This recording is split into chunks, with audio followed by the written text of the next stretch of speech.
Good evening to you. Today we're going to look again at the book of James.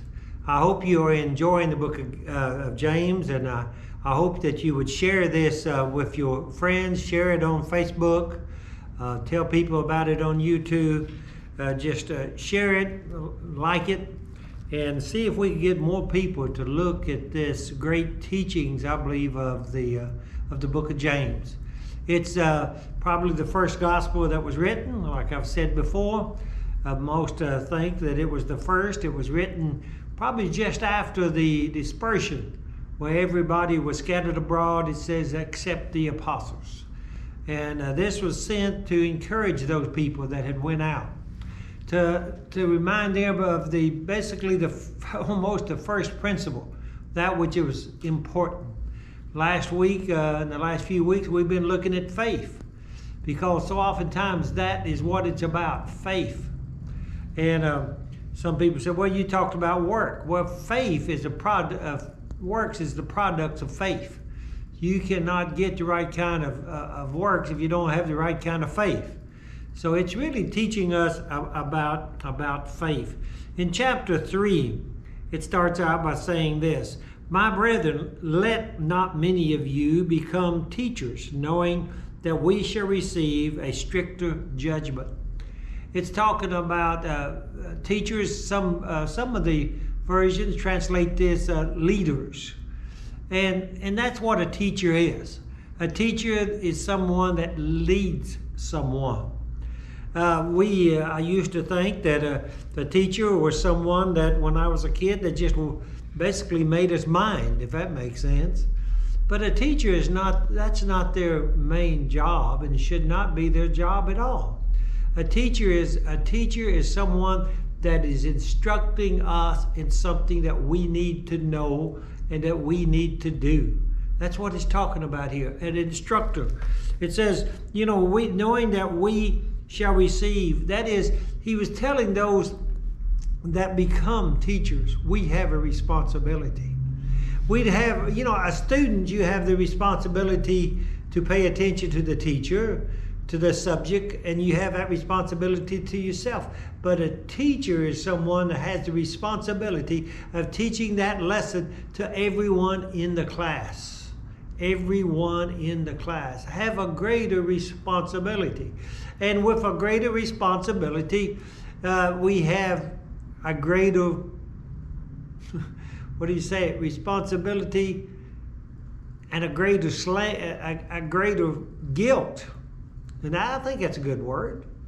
A greater guilt if we don't do it, because we are guilty of not only ourselves but also those that we are to instruct. It says in this verse 2, it says, "For we all stumble in many things. If anyone does not stumble in words, he is a perfect man, able also to bridle the whole tongue." He just mentioned teachers, and I think he's still almost talking to them. Because it says, for we all stumble. That was telling the teachers, the preachers, the leaders, that they wasn't perfect. That's what he's telling you and I. A preacher that is perfect is wrong. That's just all it is to it. He's wrong. No matter who we are, we make, and this is what it's talking about here. It says, if anyone does not stumble in word, he is a perfect man, also able to bridle the whole body. A teacher, when you think of a teacher, what do you think of? Talking, right? Talking, that's what a teacher does. A teacher is someone that talks. We are told, we know that the older women that teach the younger women, we know that we are to go out and to teach. Every Christian is to teach their neighbor and to help their children and their family. But it says this, indeed, in verse 3, "Indeed, we put bits in the horse's mouth that they may obey us, and we turn the whole body." And that is, any one of us that have ridden horses, we realize that. If you get on a horse, and I have made the mistake of getting on a horse a time or two just and holding the mane, you have a hard time. The horse takes you where they want to go. But you know, you put that bit in the mouth, and if it's a 1,100-pound horse, you can still make it go where you want it to go. You instruct it to go where it needs to go and you need to go. It says, not only that, but it says, look also at ships. Although they are so large and are driven by furious winds, they are turned by a very small rudder wherever the pilot desires. Now this is going back, and a lot of times we think of a ship and a wheel. That's kind of something that came about just a few hundred years ago. For the first 1,000 years, they didn't have a wheel on a ship. The man that guided the ship was back in the back with just a rudder tied to a long beam, and he would move it like this and move and guide the ship. And the ship was huge. Matter of fact, to give you a little bit of history, in the time of the Roman Empire in the 1st century, they had ships as long as 300 feet. They had ships that carried grain from Egypt to Rome that was 300 feet long. We sometimes think of them as being small. They wasn't that large again after the fall of Rome until the 1800s. But back then they had ships. When they saw these people that lived around the Mediterranean, they had seen ship that was larger than I think I've almost seen. I've seen a few, but not many that was even that large. Why?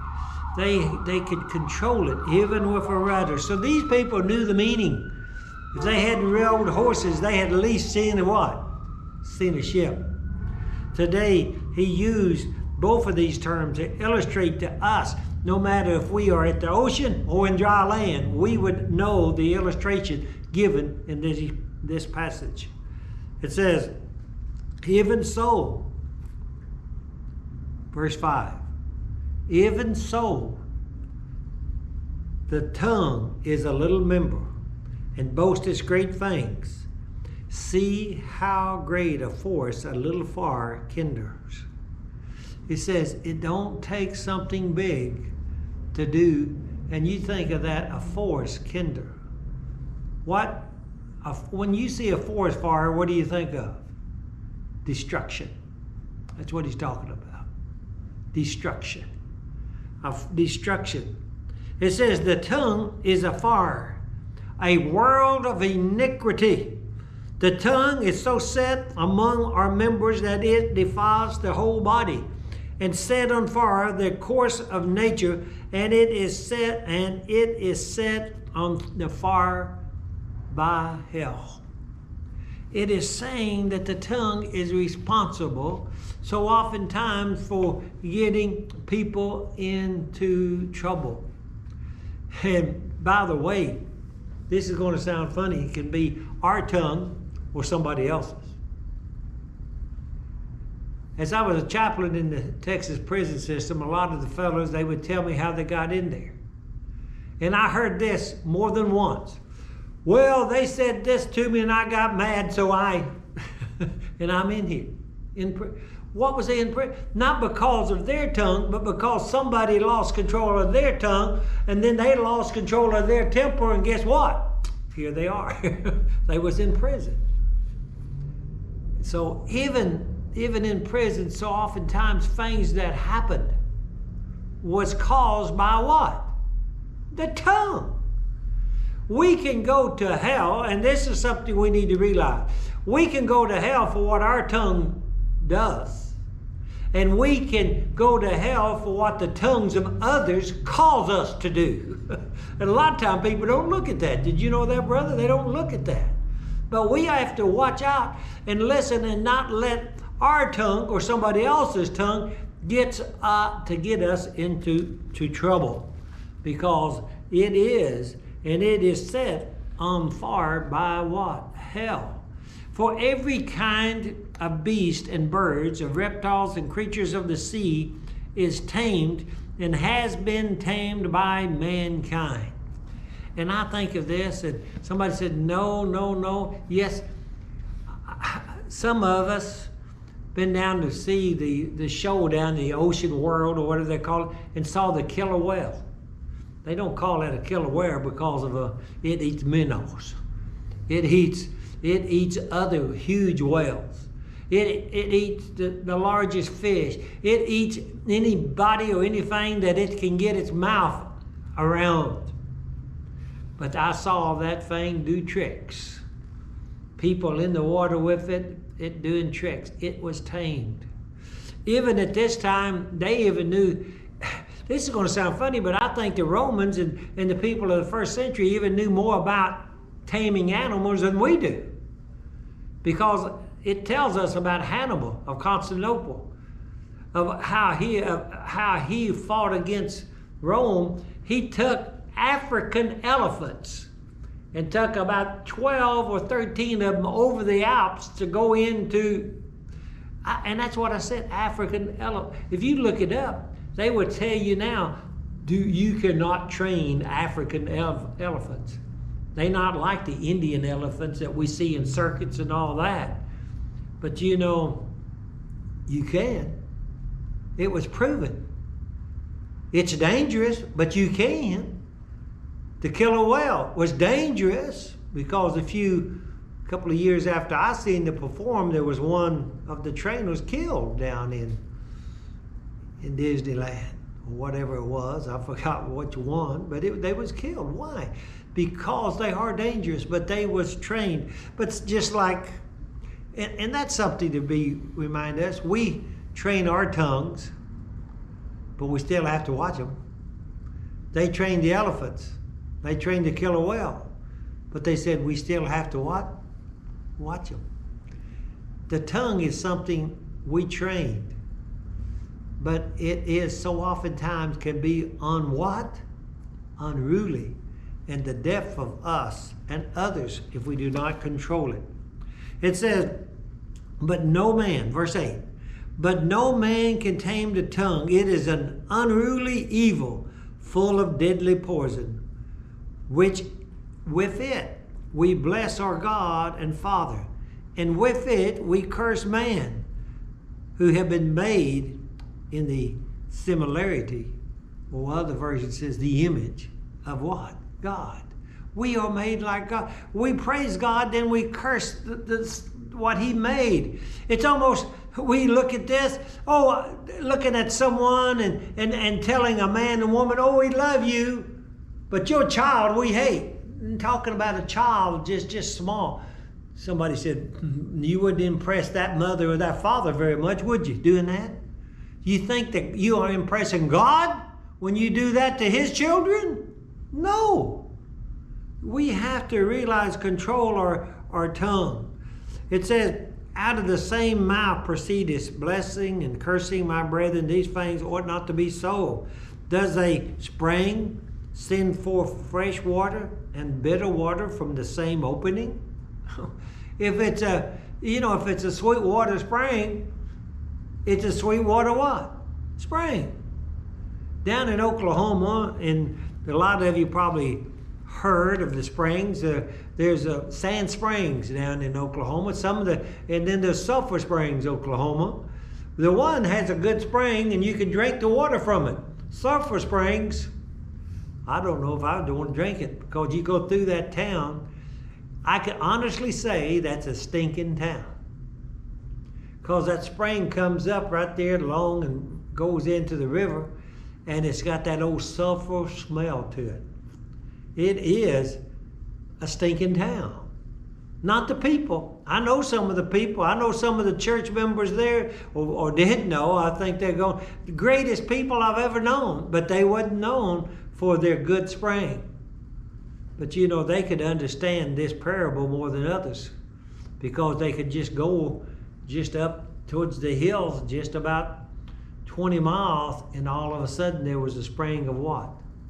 Sweet, clear water. We need to realize that we have to realize, and I know this is hard. When I was a teenager, there was people that I knew, one that lived beside of us. The guy would cuss a lot around the men and us boys.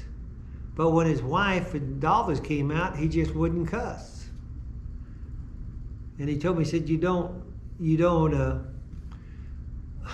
a gentleman don't cuss in front of ladies. When I was just about 16, went to work construction that summer, and I got the bad habit working around all those fellas. When I came back to school and home, and I had a habit of cussing. And I can remember messing around, walking on a 55-gallon drum, and playing around out on the farm of my uncles, me and my cousins my age, and I fell off. And when I fell off and hit the ground, I said a few cuss words. My little cousins, the little girls, had 3 girls, just one of them a year younger than me, one of them 3 years younger, one of them 5, and all 3 of them, when I fell just right in the middle of them. And I said, and they just looked at me and went, not because I fell, but because of what I said. I stopped cussing. That hurt me. And I don't mean the fall hurt me. The fall, I landed on my back and knocked the wind out of me, but it knocked almost the breath out of me when I saw the reactions of them girls. Because we have to realize we have to control our tongues, because we can and we do influence others. Do I always control my tongue? No, I don't. I don't. But do I always try? Yes, I do. Sometimes somebody says, you cussed? I didn't say I cussed.